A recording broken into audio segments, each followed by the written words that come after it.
नमस्कार, खबरों का पंचनामा देख रहे हैं और मैं हूं आपके साथ दिव्या सिंह। हम लेकर आए हैं देश और दुनिया की 5 बड़ी खबरें, जिस पर चर्चा के लिए हमारे साथ स्टूडियो मौजूद हैं कैपिटल टीवी के editor in chief doctor Manish Kumar. Doctor साहब, स्वागत है आपका। धन्यवाद। सबसे पहले एक नजर आज की टॉप हेडलाइंस पर।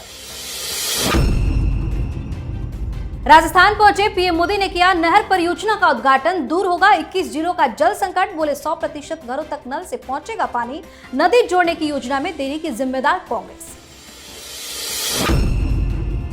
लोकसभा में पेश हुआ one nation one election bill. पक्ष में 269, विरोध में पड़े 198 वोट। बिल को भेजा गया जेपीसी कमेटी के पास। एक देश एक चुनाव बिल को लेकर विपक्ष ने तेज की बयानबाजी। कांग्रेस बोली बिल पर सरकार को बहुमत नहीं। सपा ने भी किया विरोध। ओवैसी बोले बिल से खत्म हो जाएगी क्षेत्रीय पार्टियां। विधानसभा में प्रियंका वाड्रा पर भड़के सीएम योगी आदित्यनाथ। कहा हम यूपी के युवाओं को इजराइल भेज रहे और कांग्रेस सांसद फिलिस्तीन का बैग लेकर घूम रहे। कैग रिपोर्ट को लेकर दिल्ली सरकार पर फिर से वार। एलजीबी के सक्सेना ने दी मंजूरी। विशेष सत्र बुलाने को कहा। केजरीवाल की बड़ी टेंशन।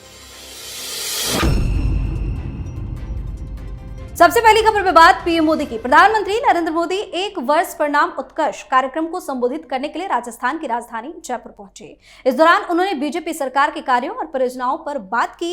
इसके साथ ही पीएम मोदी ने बिजली, पानी, सड़क और रेलवे से जुड़ी 45,000 करोड़ रुपए से ज्यादा की 24 परियोजनाओं का उद्घाटन और शिलान्यास किया। इस मौके पर जनसभा को संबोधित करते हुए पीएम मोदी ने कहा कि आज पूरा देश देख रहा है कैसे राजस्थान और मध्य प्रदेश मिलकर पानी साझा कर रहे हैं, पानी को समुद्र में जाने से बचा रहे हैं। कांग्रेस ने पानी पर सियासत की है। राजस्थान में ईआरसीपी योजना को रोकने के लिए भी कांग्रेस ने अड़चनें लगाई थी। राजस्थान और मध्य प्रदेश के आने वाली पीढ़ियों और सदियों का उज्जवल भविष्य आज इस मंच पर लिखा जा रहा है। आज बहुत बड़ी सौगात दी है पीएम मोदी ने। देखिए, बहुत बड़ी सौगात सिर्फ पैसे के मामले में नहीं है। ये योजना 9 नदियों को जोड़कर राजस्थान, जो एक रेगिस्तान का इलाका है, वहां लोगों तक पानी पहुंचाने का पूरा बंदोबस्त। पानी की फिर किल्लत नहीं होगी इस योजना के बाद। और सिर्फ राजस्थान ही नहीं, मध्य प्रदेश के भी कुछ इलाके जो राजस्थान से सटे हुए हैं, वहां भी पानी पहुंचेगा। ये डिटर्मिनेशन का नतीजा है। जब सरकार चाह लेती कि ये काम करना है तो ये काम होता है।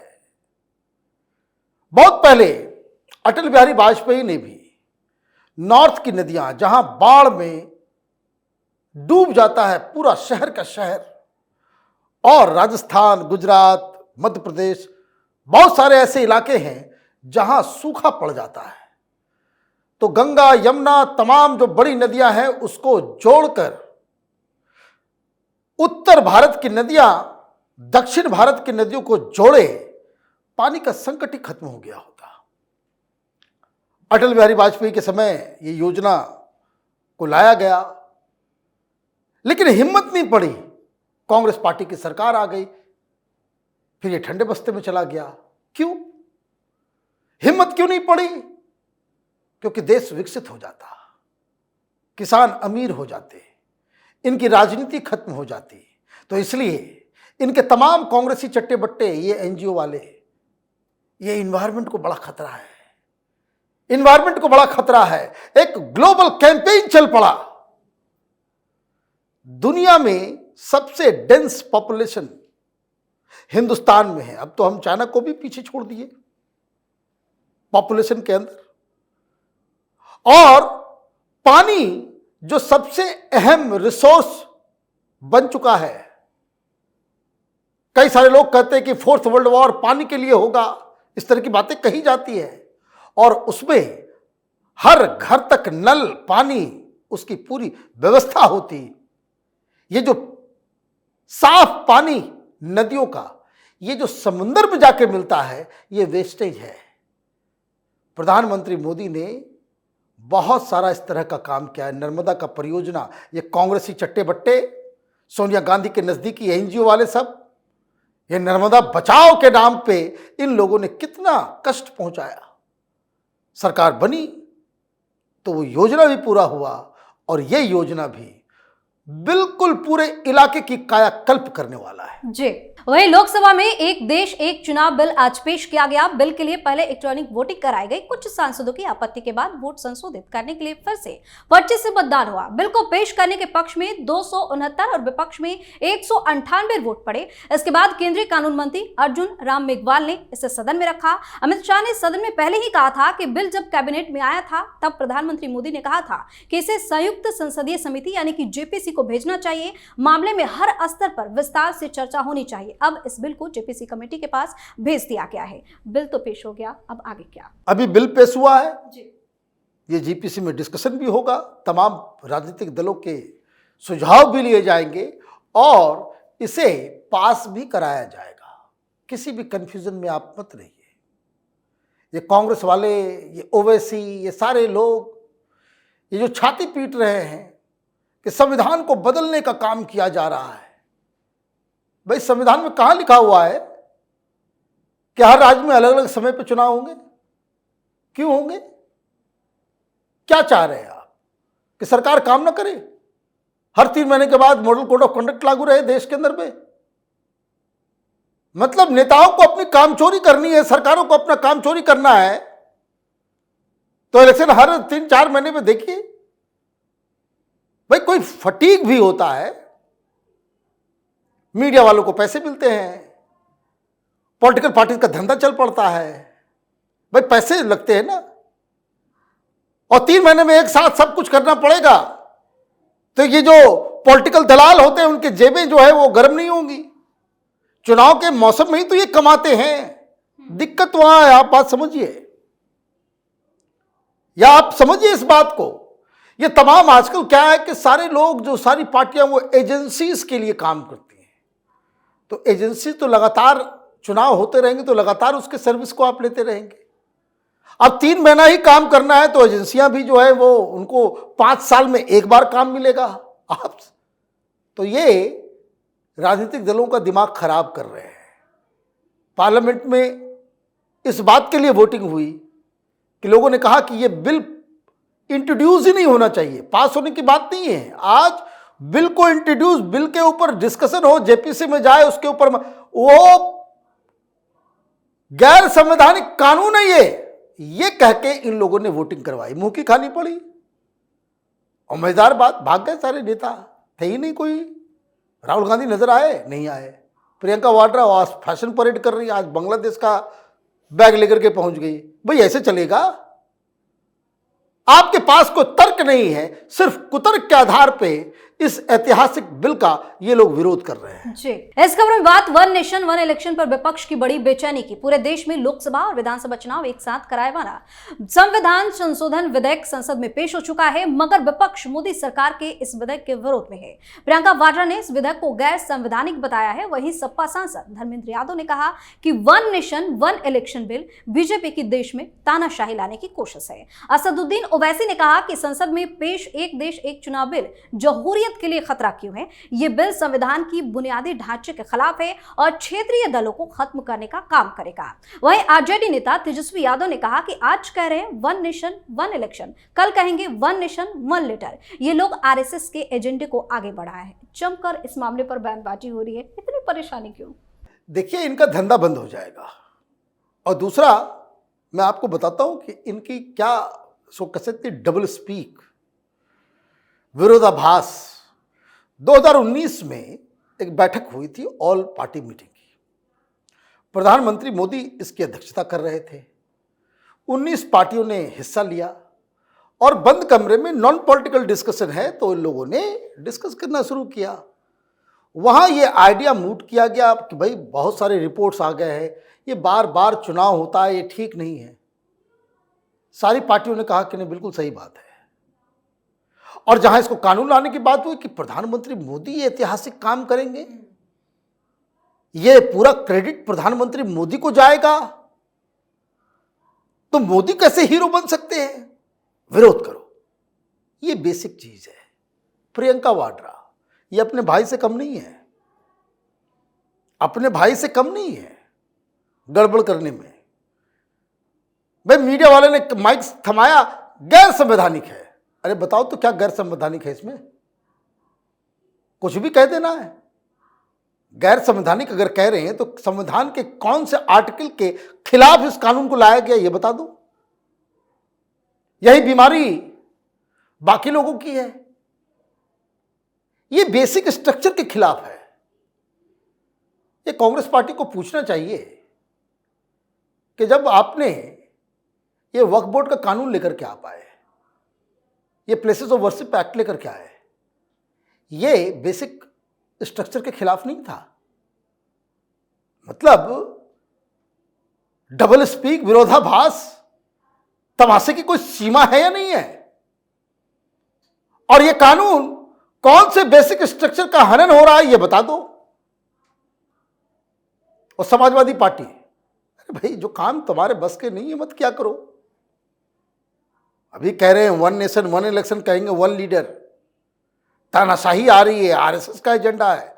तो ये जवाहरलाल नेहरू आरएसएस के थे, लाल बहादुर शास्त्री आरएसएस के थे, इंदिरा गांधी आरएसएस की थी,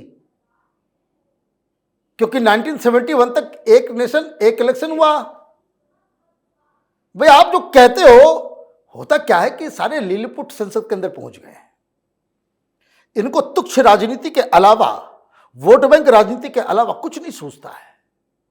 पता नहीं कितने पढ़े लिखे हैं ये लोग, या देश के बारे में कुछ चिंतन है या नहीं है, या सिर्फ चुनाव जीतना है, पॉकेट गरम करना है, सत्ता में बने रहना है और अपने परिवार को मालामाल करते रहना है।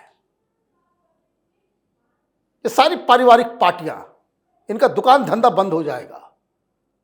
कोई भी सेंसिबल आदमी कहेगा ये संविधान के निर्माताओं ने जब इलेक्शंस के बारे में जो सारी चीजें तय की, ये it was taken for granted कि चुनाव एक साथ ही होंगे।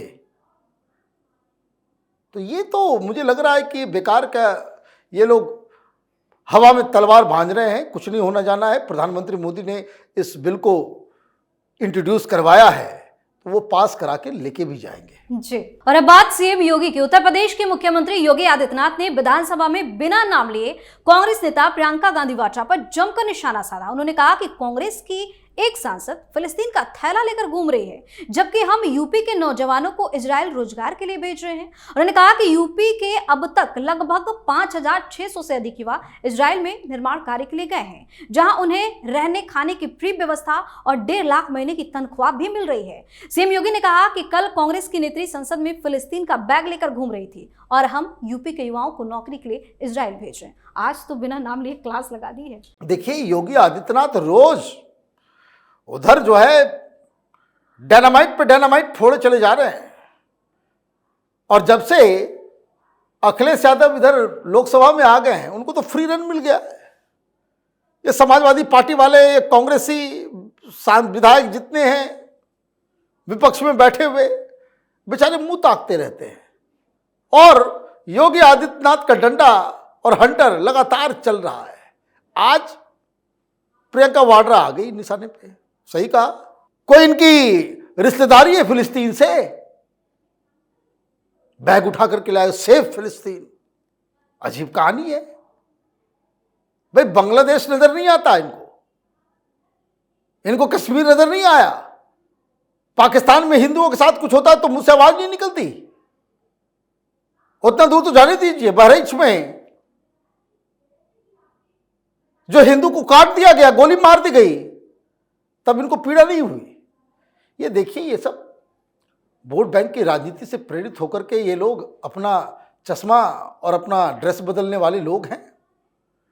जो लोग टोपी पहन करके इफ्तार करने की को एक अच्छा राजनीतिक संदेश समझते हैं, उनसे कोई अपेक्षा नहीं है। योगी आदित्यनाथ इसी तरह से क्लास लगाते रहेंगे। आखिरी खबर में बात दिल्ली सरकार के। विधानसभा चुनाव से पहले कैग की लंबित 14 रिपोर्ट का मामला गर्मा सकता है। दिल्ली सरकार से जुड़े 14 सीजी रिपोर्ट 1.5 साल तक लंबित रहे। उपराज्यपाल वीके सक्सेना ने दिल्ली की मुख्यमंत्री आतिशी को पत्र लिखकर दिल्ली विधानसभा की विशेष बैठक बुलाने की बात कही है। साथ ही इन्हें सदन के पटल पर रखने को भी कहा है। दिल्ली सरकार ने कुछ दिन पहले ही एलजी से इस रिपोर्ट को सदन में रखने की मंजूरी मांगी थी। सरकार की मांग पर एलजी ने रिपोर्ट को पटल पर रखने की मंजूरी दी। साथ ही अपनी शक्ति का प्रयोग करते हुए उन्हें विशेष सत्र बुलाने को भी कहा गया है। अब क्या करेगी आप सरकार? आप सरकार क्या करेगी? चारों तरफ से फंस गई। ये एलजी साहब की बात तो नहीं मान रहे थे। एलजी साहब 1.5 साल से कहे जा रहे हैं उनको कि भाई सीएजी की रिपोर्ट है उसको रख दो, सीएजी की रिपोर्ट है उसको पब्लिक करो। नहीं कर सकते, क्यों? क्योंकि ये 14 रिपोर्ट में से 11 रिपोर्ट अरविंद केजरीवाल के शासनकाल की है। इसमें शराब घोटाला, इसमें बस घोटाला, इसमें हेल्थ के ऊपर जो खर्च हुआ है उसके बारे में, ये जो एजुकेशन क्रांति आई है, क्लासरूम्स जिसके ऊपर खर्च किया गया है उसके बारे में, फिर ये भी है उसमें मोहल्ला क्लिनिक के बारे में, और तमाम स्टेट पीएसयूज में किस तरीके से लूट मचा है, कहाँ कहाँ गड़बड़ी की है, वो सब सीएजी रिपोर्ट में है। सीएजी रिपोर्ट क्या है? सरकार जो खर्च करती है उसका ऑडिट, उसका लेखा जोखा है। और यही सीएजी रिपोर्ट को लेकर अरविंद केजरीवाल भ्रष्टाचार के खिलाफ आंदोलन करते थे। कितने करोड़ रुपए का घोटाला हो गया, आधार क्या होता था? CAG report. कि ये 2G का घोटाला हुआ, कहां आया? CAG report. ये कोयला घोटाला आया, सीएजी रिपोर्ट। ये CWG का घोटाला आया, सीएजी रिपोर्ट। ये सीएजी रिपोर्ट को लेकर के ही इतना बड़ा एंटी करप्शन का चेहरा बना। यही कर रहे थे ना, यही सोर्स था। अब इनके खिलाफ ही रिपोर्ट है, इसलिए छुपा करके रखे हुए हैं। और ये एलजी साहब बार बार कहते चले गए, कुछ नहीं हुआ। वो कल हाईकोर्ट का डंडा लगा है, हाईकोर्ट का डंडा लगा है, और जिस वजह से वो अब स्पीकर साहब को कहा गया है। यहां एक और मुसीबत है। स्पीकर साहब जो है रामनिवास गोयल, देखिए जब आदमी मुसीबत में होता है तो चारों तरफ से मुसीबत आ जाती है। ये रामनिवास गोयल बीजेपी आरएसएस के आदमी हैं। आम आदमी पार्टी में चले गए, वो बन गए स्पीकर, बना दिया स्पीकर। अभी 1 सप्ताह पहले इनका टिकट काटा है, इनकी टिकट काट दी गई है। और जो हमारे पास जानकारी है वो बड़े नाराज हैं इस बात को लेकर के कि मैं कोई 90 साल का बूढ़ा हो गया हूं, 40 साल 84 साल का बूढ़ा हूं, 50, क्या मेरे हाथ पैर नहीं चल रहे हैं? पटल पे रखा गया सदन के अंदर, तो मतलब ये पब्लिक हो जाएगा। आने वाले दिनों में झड़ी लग जाएगी। एक एक कॉमा, एक एक फुल स्टॉप, एक एक सेंटेंस, एक एक शब्द की विवेचना होगी। केजरीवाल के ऊपर आरोपों का बादल इस तरह से फटेगा कि कहीं ये मुंह दिखाने लायक नहीं बचे। बहुत बहुत धन्यवाद सर तमाम जानकारी के लिए। धन्यवाद। खबरों का पंचनामा में आज के लिए इतना ही। देश और विदेश की बाकी खबरों और उनके सटीक एनालिसिस के लिए देखते रहिए कैपिटल टीवी। हमें लाइक कीजिए, शेयर कीजिए, और हाँ, कैपिटल टीवी को सब्सक्राइब करना बिल्कुल ना भूलें। धन्यवाद।